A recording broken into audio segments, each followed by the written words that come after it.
নমস্কার, আমি সুরঞ্জন। আপনারা দেখছেন मैक्स टीवी। नमस्कार, good evening to you all. आप लोग देख रहे हैं मैक्स टीवी और मैक्स टेलीविजन 2 दोनों में पहले 2 दिन का, पहले चौथे टेस्ट का जो विवरण है, मैंने तो सोचा था लाइव जाने के लिए, लेकिन वीडियो के जरिए ही आपको सब सारा चीज एनालिसिस जो मिलेगा। और भारत और इंग्लैंड के बीच चौथा टेस्ट आज दूसरा दिन समाप्त हुआ। भारत की स्थिति काफी खराब। Can India save this test match, ये सबसे बड़ा क्वेश्चन है। क्यों? इसका कारण इंग्लैंड ने कल लंच सेशन में 112 रन बनाए थे 5 विकेट होकर के, लेकिन लंच के बाद कल रिफ्ट होने दिए हम लोग मैच। क्यों पता नहीं। 4 शॉर्ट लेग और सिली पॉइंट का फील्डर सेट करने का तरीका जो रोहित शर्मा को हम लोग दिखे, तो वो काफी हद तक समझ में नहीं आया। आकाशदीप का बहुत ही अच्छा डेब्यू रहा, 3 विकेटें निकाले, लेकिन कुलदीप यादव के बारे में रोहित शर्मा भूल गए। ये 5 बॉलर खिलाने का चक्कर में 5th बॉलर को आपने नहीं खिलाए, ज्यादा गेंदबाजी नहीं की। और कुल मिलाकर के सारा इनिंग्स में 104.5 ओवर वो लोग बल्लेबाजी किए, और उसमें से कुलदीप यादव का 12 से 13 ओवर होगा, 12 ओवर दिख रहे थे, 12 ओवर 13 ओवर, जो बहुत ही कमती बॉलिंग कराया गया, उसको याद ही नहीं रखा गया। ये तरीका कुछ मुझे पता नहीं चला।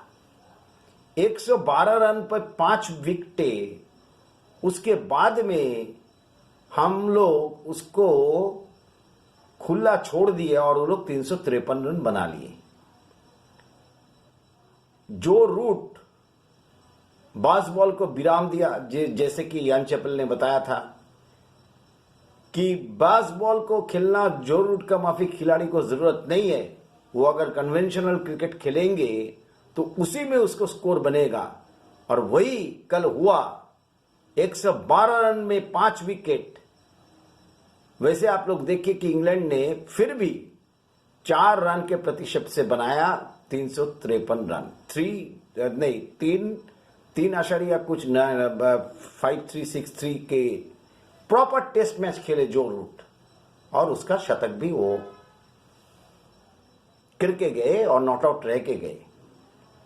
रविंद्र जडेजा ने 4 विकेटें निकाला, लेकिन कुलदीप यादव की कलम में जो विकेट का जो कलम है, उसमें कोई विकेटें नहीं मिला।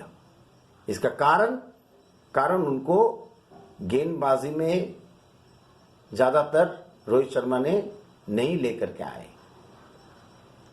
और कल मैं देख रहा था आखिरी ओवर शायद यशस्वी जायसवाल से करवाया गया था, लेकिन अगर यशस्वी जायसवाल गेंदबाजी कर रहे होते हैं नेट्स में, तो उसको बहुत पहले लाना था।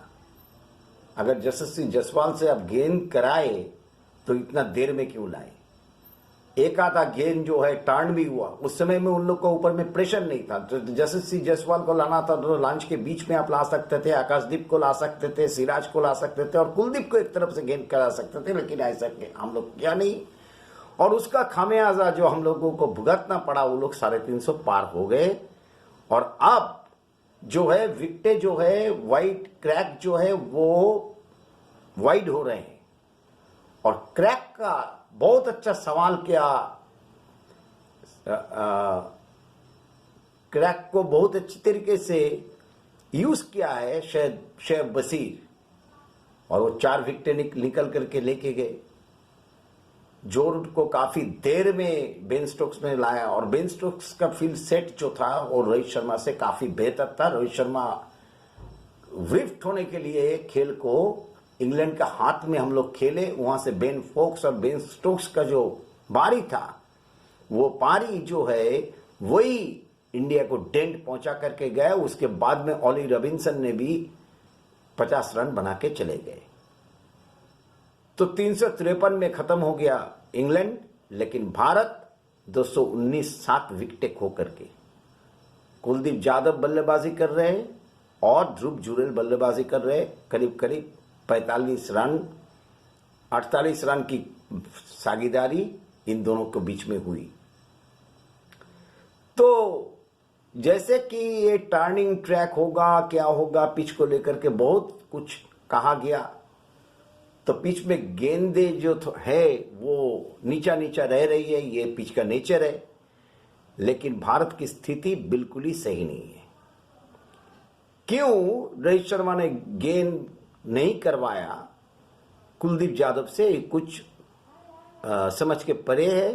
ये कुछ समझ में नहीं आया, जो बहुत बड़ी गलती थी रोहित शर्मा की। और वो लंच के बाद में से स्पिनर लगा दिए दोनों तरफ, दोनों एंड से, अश्विन और रविंद्र जडेजा। तो अश्विन और रविंद्र जडेजा का जब वो लगाए तब उसको कुलदीप को याद करना चाहिए था, कुलदीप को देना चाहिए था। लेकिन क्यों?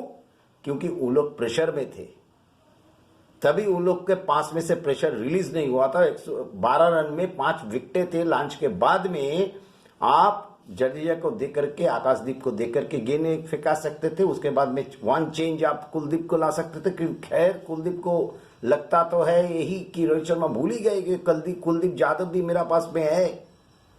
कुलदीप यादव को ज्यादा यूज करने का खामियाजा, कम यूज करने का खामियाजा जो है वो इंडिया को भुगतना पड़ा।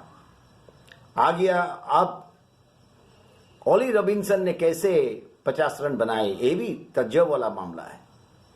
आज सुबह भी 302 रन में 7 विकेटें लेकर के वो लोग जब खेल शुरू किए तो स्टार्टिंग में सिराज और आकाशदीप से गेंदबाजी कराए, ठीक है। लेकिन एक तरफ से आकाशदीप, एक तरफ से रविंद्र जडेजा को भी रख सकते थे। सिराज और रविंद्र जडेजा से भी स्टार्ट करवा सकते थे।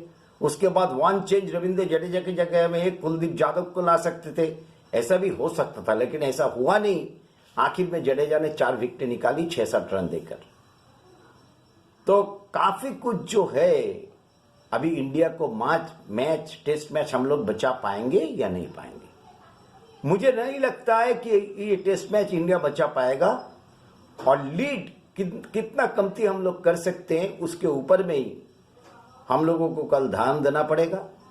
और अगर उसमें कुलदीप यादव और ध्रुव जुरेल रन भी बनाए, विकेट में डटे भी रहे, लेकिन रन बनाना पड़ेगा। जैसे ही यशस्वी जायसवाल आउट हो गए, सरफराज फेल हुए, जडेजा जल्दी छक्के मारने का चक्कर में, काउंटर अटैक के चक्कर में, डिफेंस और अटैकिंग का बीच में जो उसका जो तालमेल होती है वो तालमेल नहीं बैठ पाया।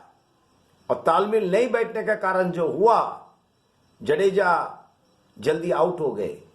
119 पे 1, 131 पे अचानक से 3 विकेटें गिरती है और भारत का स्कोर चल करके हो जाता है 131 पे 4। वहां से फिर 191 से ये पार्टनरशिप 181 से खेलते हुए करीब करीब 44 रन का पार्टनरशिप हुआ। 7वें विकेट भी गिर गए अश्विन के रूप में। अश्विन भी जल्द से आउट हो गए, काफी कंट्रीब्यूट नहीं कर पाए। सरफराज का जो विकेट हम लोगों को खोना पड़ा वो बहुत ज्यादा डेंट हुआ। शुभमन गिल बहुत अच्छा बल्लेबाजी कर रहे थे, लेकिन वही पैर को सीधा लेकर के डिफेंस करने के लिए बशीर को गए और एलबीडब्ल्यू हो गए। और अंपायर्स कॉल में दोनों विकेट हम लोग को गंवाना पड़ा, एक रजत पाटीदार का और एक शुभमन गिल का। और रजत पाटीदार को देख करके ऐसा लगा कि उसका ऊपर में काफी प्रेशर है, तो रजत पाटीदार अपना नॉर्मल क्रिकेट नहीं खेल पाए। सरफराज खान भी थोड़ा दबे दबे से खेले, नॉर्मल क्रिकेट नहीं खेले। जो सरफराज खान का स्वाभाविक है खेलना, वो स्वाभाविक गेम हम लोग नहीं खेले। एक यशस्वी जायसवाल उनको एकदम पूरी तरीके से, यशस्वी जायसवाल जब तक क्रीज में ठहरे हुए थे तब तक लग रहा था कि भारत जो है यशस्वी जायसवाल फिर एक शतक लगाने वाला है और बहुत ही अच्छा फॉर्म में थे, लेकिन एक ही गेंद जो है नीच में रही, वो बैकफुट पे खेलने के लिए गए तो गेंद उठी नहीं।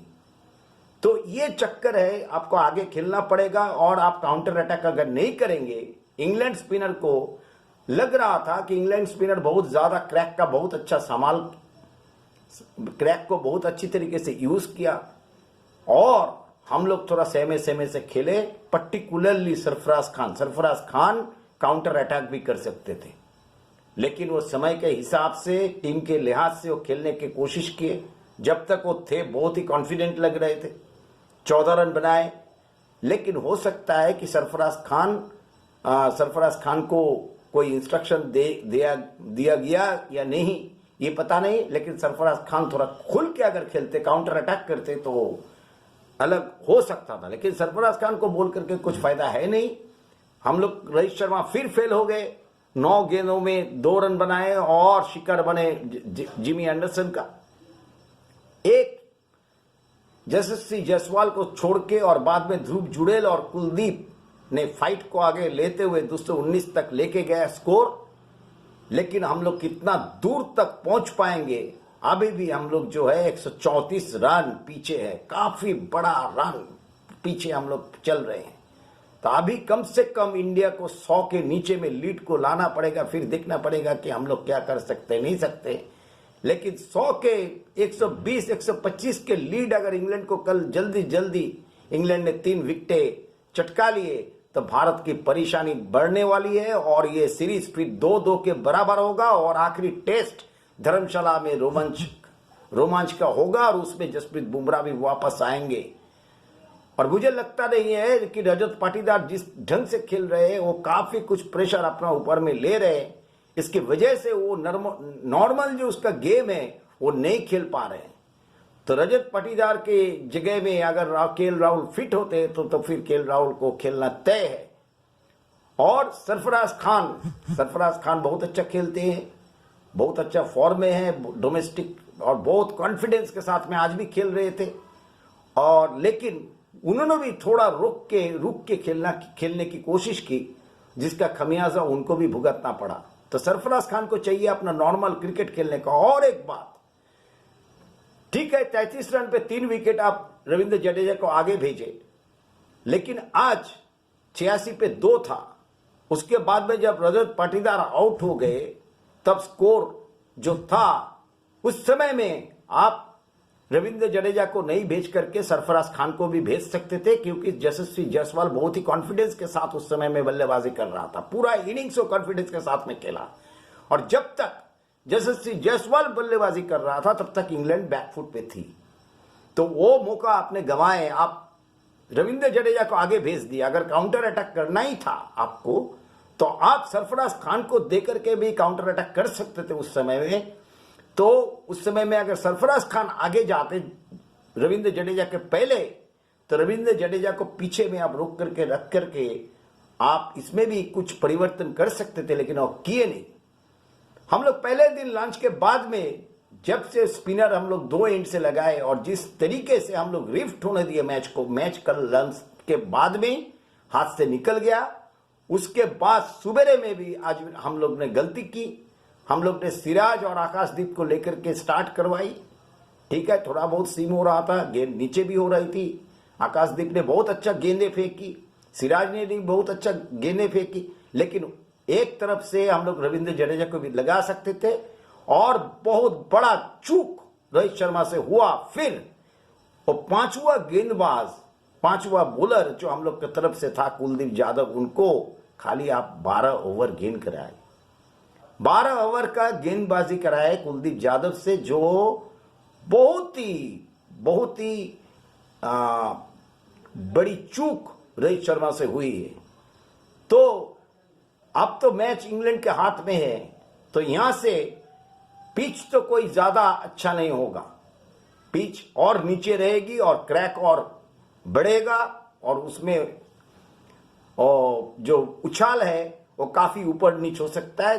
तो अगले दिनों बैट्समैन को तकलीफें बढ़ने वाली है, इसलिए इंडिया को मैच बचाना काफी मुश्किल है।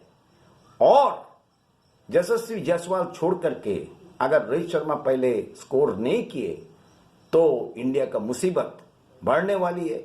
और कितना हम लोग लीड को कम कर सकते हैं उसका ऊपर में ध्यान देना बहुत जरूरी है। तो जितना हम लोग नीचे रख पाएंगे, अगर 100 के नीचे लीड हो गया तो फिर कोशिश किया जा सकता है। लेकिन इंग्लैंड दूसरे इनिंग्स में मुझे नहीं लगता, दूसरे इनिंग्स में इंग्लैंड अपना पुराना जो अंदाज है, उन लोगों का जो अंदाज है वही अंदाजों से इंग्लैंड खेलेगा। और इंडिया काफी प्रेशर में है, तो इससे निकलने का तरीका, निकलने का तौर बैट्समैन को सोचना पड़ेगा, कैसे हम लोग खेलेंगे, एंडरसन को कैसे खेलेंगे। नॉर्मल क्रिकेट खेलना चाहिए था लेकिन हम लोग खेल नहीं पाए। सरफराज को आगे भेजना चाहिए था, हम लोग भेज नहीं पाए।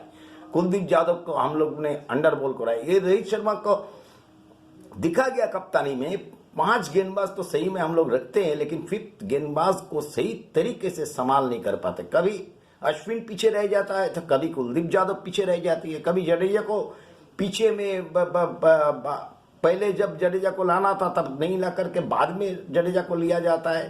तो ये सारा चक्कर जो है इसमें इंडिया फंसा हुआ है। तो इस मैच में इंडिया बुरी तरीके से फंस गई और यहां से बच के निकलना मुझे नहीं लगता कोई संभावना है।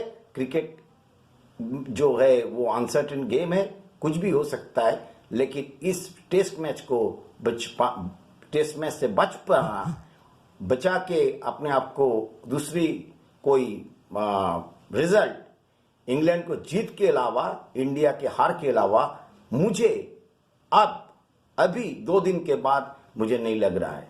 तो बहुत बहुत धन्यवाद।